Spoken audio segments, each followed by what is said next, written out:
চৰকাৰে নিৰ্মাণ কৰা এটা ভূত বাংলো 1987 চনতে নিৰ্মাণ কৰিছিল বাংলোটো আজি পৰ্যন্ত খুল নাখালে বাংলোটোৰ দুৱাৰ ৰব ভয় নকৰিব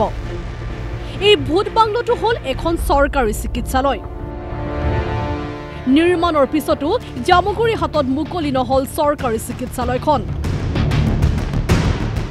জামুগুৰি হাতৰ দক্ষিণ অঞ্চলত নিৰ্মাণ কৰা চিকিৎসালয়খন এতিয়া আৱৰিছে জংঘলে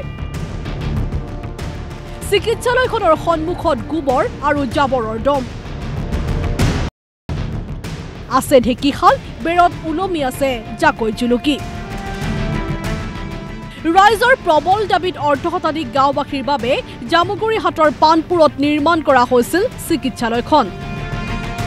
সেই সময়ত অগপ চৰকাৰৰ নেতৃত্বত নিৰ্মাণ হোৱা চিকিৎসালয়খন গৈছে জহি খহি ইয়াত বিভিন্নখন গাঁও আছে 4-5খন গাঁৱৰ আমাৰ এই হাস্পতালখন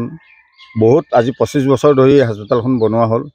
আজি বিৰাট জংঘল জাবৰে ভৰি আছে এই হাস্পতালখন হলে আমি নিশ্চয় আনন্দিত হ'ম আমাৰ চৰকাৰখনে যেহেতু